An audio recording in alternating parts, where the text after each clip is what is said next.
Welcome back. It's Smoking and Toasting, and we are here with you for show number 129. I will be talking about the best scotch under $100 and doing some single malt scotch tasting actually here in a segment or two. So looking forward to that.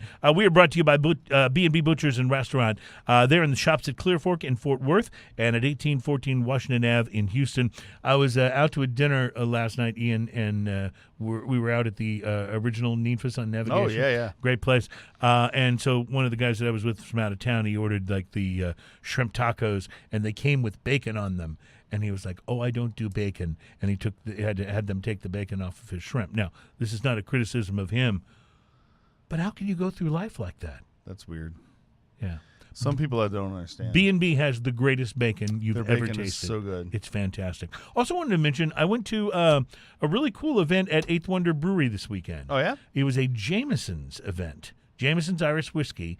And what Jameson's appears to have done, they're doing this whole promotional campaign where they picked a handful of cities across the U.S., New York, Miami, Houston, San Diego, I think. And they Portland, have 'cause it's hot Tampa. right now. Yeah, Tampa. And they have chosen a partner brewery in that area. And they have gone into the music scene and decided to help promote a music artist that's local to that area.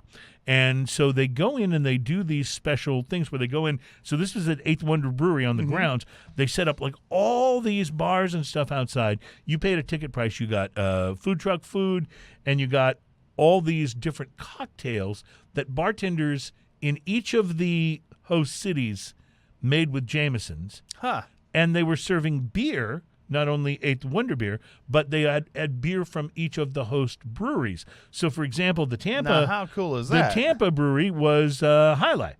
So, was Cigar City. Yeah. So I got to, they had some of the High Life IPA there, which I enjoyed.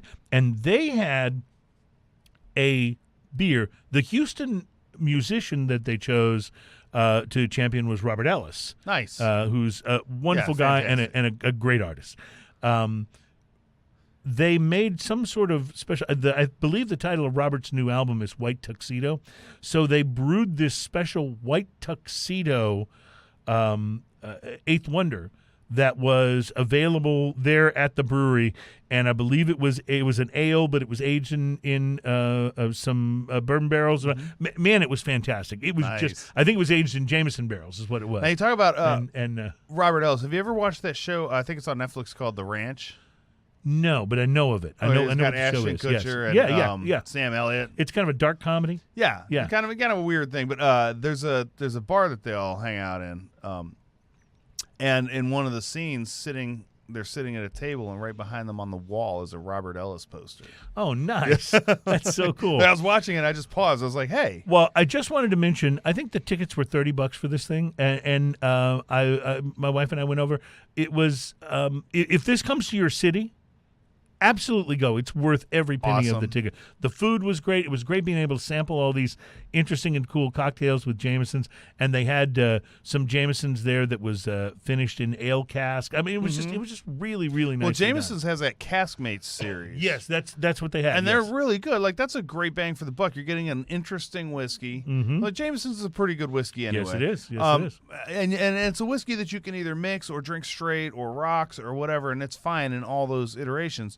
But the Caskmates series is that whiskey with some interesting stuff to it. So absolutely. they have an IPA cask, and I think they had a stout cask. I think those are the two that I know of right some now. of each, and they were both terrific. Right. They were both just terrific. So that's and they're affordable too. They're in the $30 range. So you're getting a whiskey with that much interest in the $30 range, which I think is a great part. Yes, absolutely. Speaking of IPAs, I know some people are burned out on IPAs, but here is, ladies and gentlemen, an IPA that we're trying on the show today that I am extremely curious about because it's from Bauhaus Brew Labs. I have read about Bauhaus Brew Labs in Minneapolis.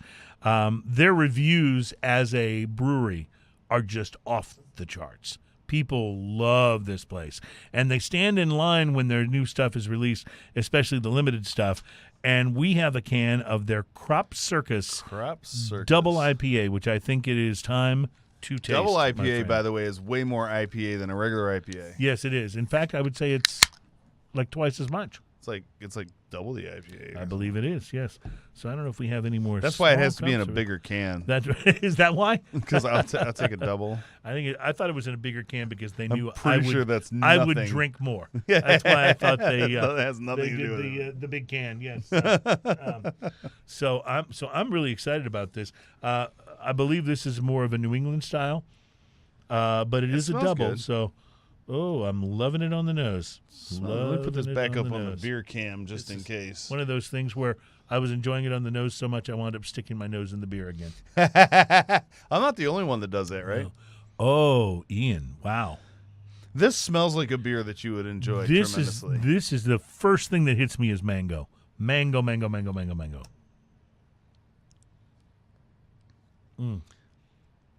Man, it's got a lot of things going on with it. So I wonder how much you actually like something like this, because this is not necessarily your wheelhouse. This is right where my palate goes. I love this. okay, to me, I like a very balanced IPA if I'm going to drink an IPA, and we've had a few on here that are just absolutely outstanding, including one that I've been buying recently is that Daytime. Can't talk IPA about from that enough. If Lagunitas. you drink Bud Light, and one of the reasons you do is because you want to limit your calorie intake, Daytime IPA from Lagunitas, 98 calories. so much better and fewer calories, and Yeah. it actually has flavor. I'd say I want. So My personal goal in life is to get everyone who drinks Bud Light I to try love a good balanced IPA. We've had some juicy IPAs. What's that? The Sierra Nevada one, the hazy little thing, like that IPA. one. Wonderful IPA. There's a lot of IPAs I like that are super balanced. That's generally my first thing I look for. This is not that balanced. Yes. This is big, smash you in the face right up front with hops and fruit. That being said, the flavors are good. Yes. This is not something I'd go to, but it's something that I do enjoy, and I will definitely finish this glass of. And see, that's kind of the way I am with some of the chunkier barley wines that you bring. You mean deliciousness?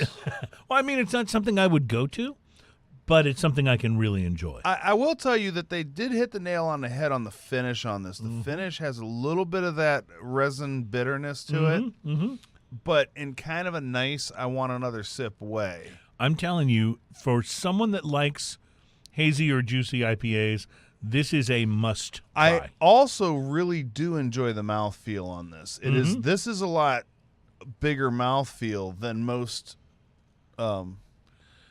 that you get. If I had named this beer, I would have called it Mango Milkshake. Yeah, it's pretty over the top. And again, this isn't probably something I'd buy again. It's nice to experience. It looks like you're enjoying this tremendously. I, on the other hand, not only would buy again, but will if I get the chance. Yeah, and this would not go with a cigar. Like, this would destroy any cigar you're trying to smoke. Although there is some citrus in there. Unless it has kind a of watermelon brings that flavored blunt wrap or something. I don't know this. So this is the kind of IPA that I would go for when I'm washing dishes. See, that's one of the things, at my house, I hate putting away dishes. So I wash the dishes, my wife puts them away. And sometimes there's a lot of dishes, it's going to take me a while. Right. And that's when I go into the refrigerator to see what's lurking. Lurking. And I find myself like something, and I'm usually looking for something that I won't want to have with a cigar later.